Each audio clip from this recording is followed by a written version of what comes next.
Welcome everyone back to the channel. My name is Bassoon Dan, professional bassoon player. Come on.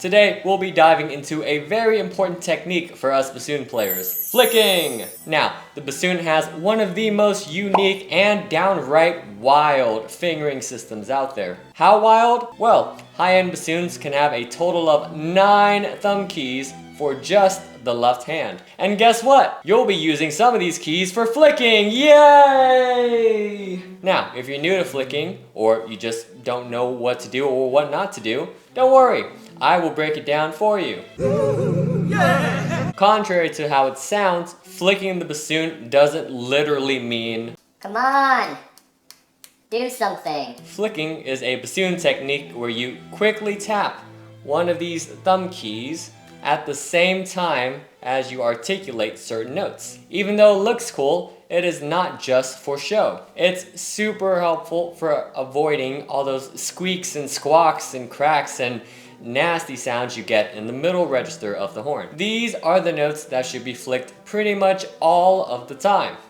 A3, B flat 3, B3, C4, and D4.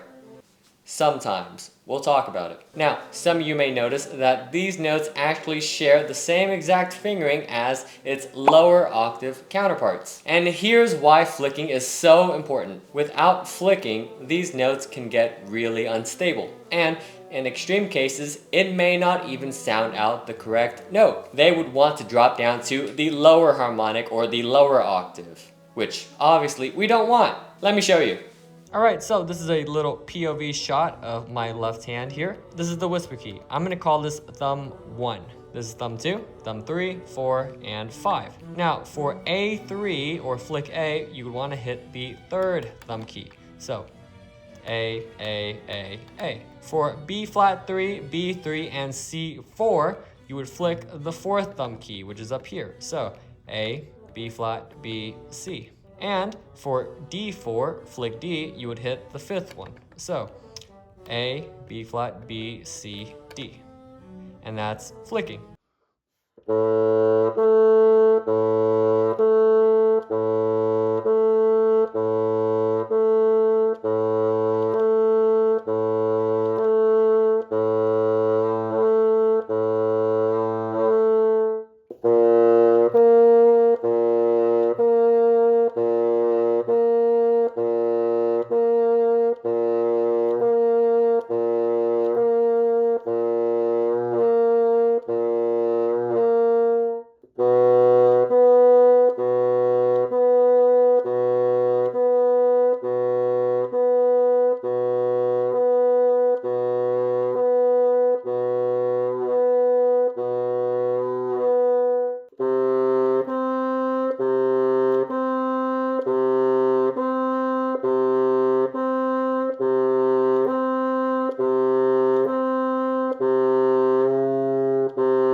Alright, let's talk about flick D for just a second. This is going to be a hot take, maybe even controversial, so please keep an open mind, bear with me, listen to what I have to say. Again, professional.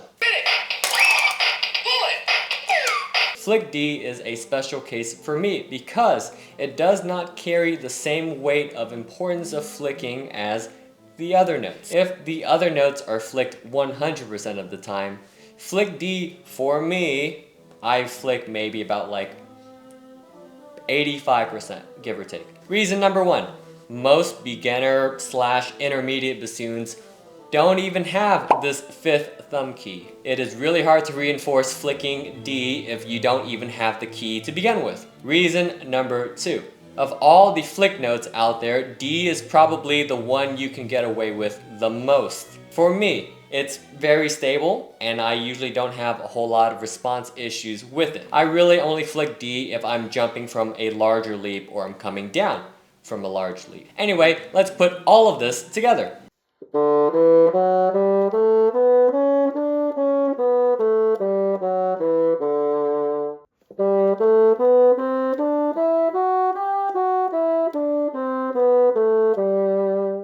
And that's flicking. Thank you guys for watching. Take care.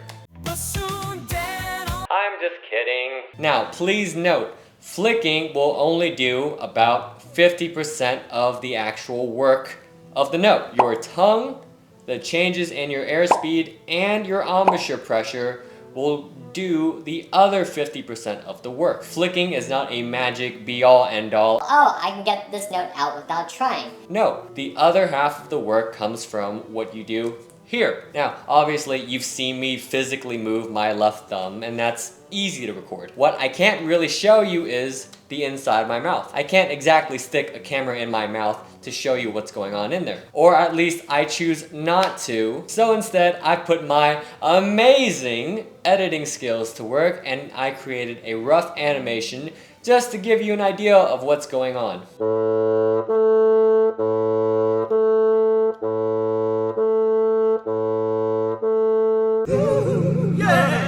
You know, I didn't even get to pick the bassoon. My band director just looked at me and said, "Hey, you're a really weird kid. Why don't you play the bassoon? You'll like it." And here I am, many, many years later, now a professional of an instrument that nobody knows what it is. Every concert, it's, Oh, hey, I like your oboe. Your oboe sounds wonderful, dear. and don't even get me started about reeds. Like, what's that about? Clarinets can go out and buy like 10 of them in a box, and I gotta spend hours a day making one reed for myself that'll last like maybe 3 rehearsals. Nobody told me this when I picked the instrument, that I would have to make my own reeds from scratch. And you think, oh yeah, the solos will do it, but literally every single solo it's, Hey, can you play Peter and the Wolf? Hey, can you play the Sorcerer's Apprentice? I love the Sorcerer's Apprentice. Yay! I want to hear Sorcerer's Apprentice. Please play Sorcerer's Apprentice. It's my favorite excerpt ever. Thank you for listening to me vent. Emotional damage. If you have multiple notes in succession that use the same exact flick key, you can actually hold and press that flick key down. This is called venting. Please be warned, if you do decide to vent some of these notes, pitch may be a little bit sharp, or in some cases, a lot of bit sharp, depending on the note. A really good example of this is our flick A. When I do decide to vent this flick A, watch how much sharper I become.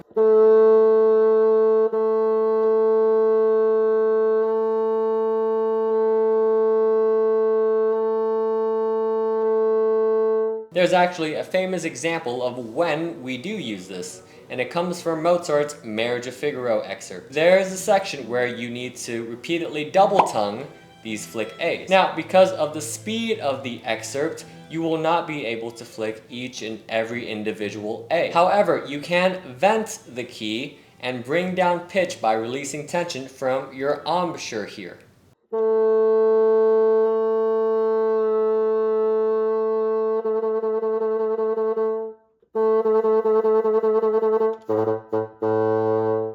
Hey there, Editing Dan here.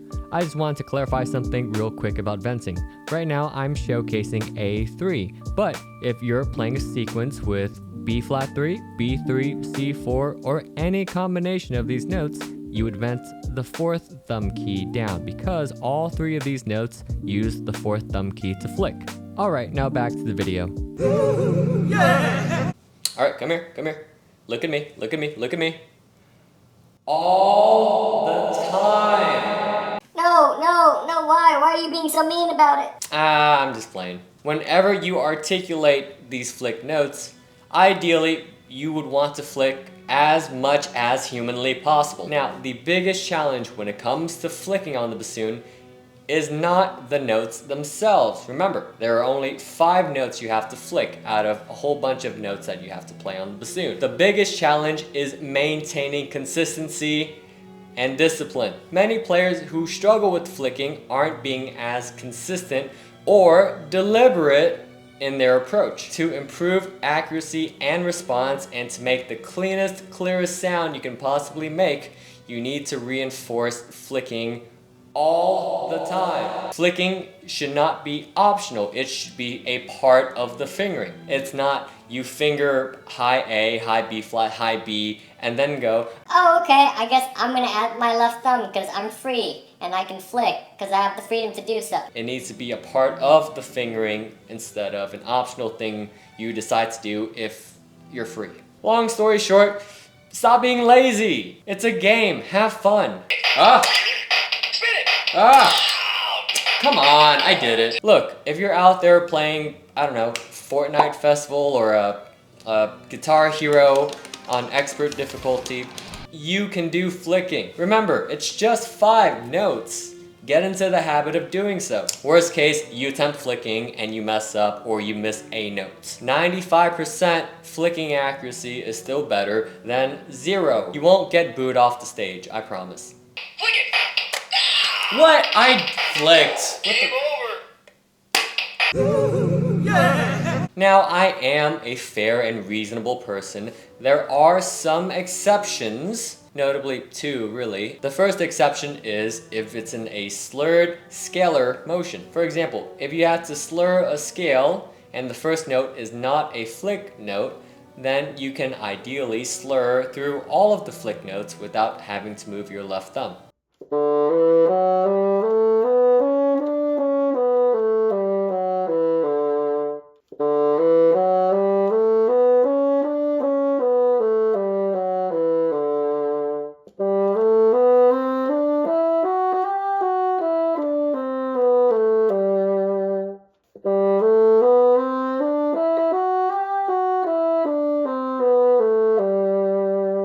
The same thing can be said about trills. For example, if you had to trill from flick A to flick B, besides the first articulated note of the trill, you do not have to flick each and every individual flick note after that.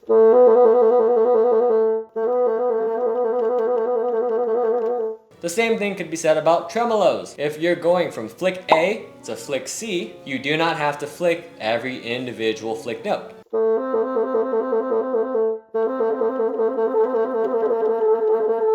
You can also get away with slurring up certain flick notes that are a major third or smaller. These include A to C, B flat to C, B flat to D, and B to D. Now, slurring down is a different case. I would flick every time if you're slurring down, no matter the interval. The second exception is a pretty reasonable one as well. If the piece is too freaking fast, then you don't have to flick. There are moments in music where technical passages will go way too fast for your itty bitty little thumbs. Therefore, it actually becomes physically impossible, or at least physically improbable, that you will hit every single one of these flick notes. Now, still going along with our theme here, we have another Mozart excerpt that also goes a little bit too fast for flicking.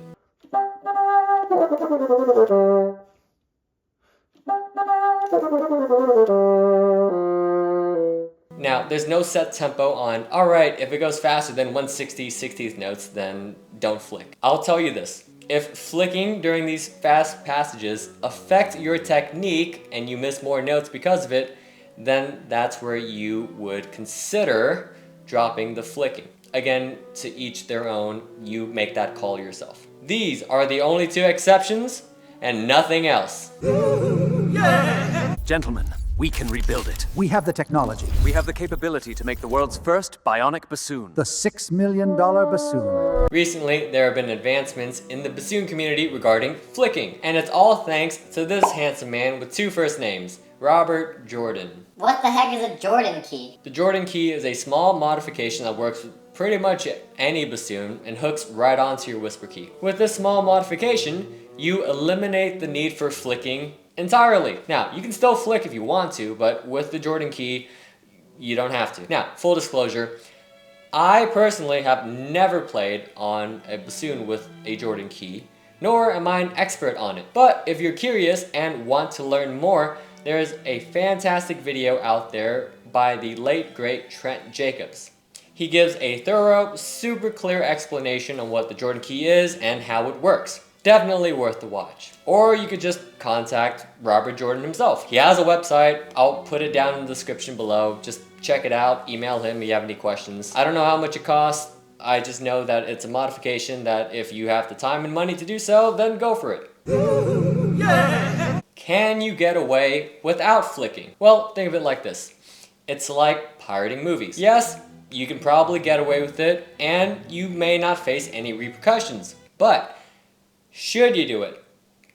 Probably not. Now, there's no flicking officer that's gonna stand behind you as you play and take a look at every single thing that you're doing. But that doesn't mean intentionally skipping flicking won't catch up with you in the long run. Many people who struggle with flicking already know what to flick and how to flick. They just do not incorporate it at all times. Sure, you can get away with a concert or a performance without flicking a few times. But if you're consistently practicing every day, and you're flicking less and less, next thing you know, you drop flicking entirely. So that when you do have to incorporate it in a passage or whatever, or a solo, and you mess up because you didn't flick, that's on you. Even though these notes might sound good sometimes when you don't flick, that is not always the case. So to keep your playing very clear, very clean, like a certain bassoon YouTuber here, you need to flick all the time. Remember, you flick at the same time your tongue hits the reed. Da da da da da da da da da. And you have to change your vowelizations with the flicking. Da do da do da do da do da do. And that's flicking. Flicking is fun. Yeah. Anyway, that's the video. If this helped you out in any way, or at the very least entertained you, leave a like. Hit that subscribe button, hit that bell notification or whatever. I promise I'll start uploading more. Maybe, probably, yeah, I will. Anyway, until then, it's time to practice.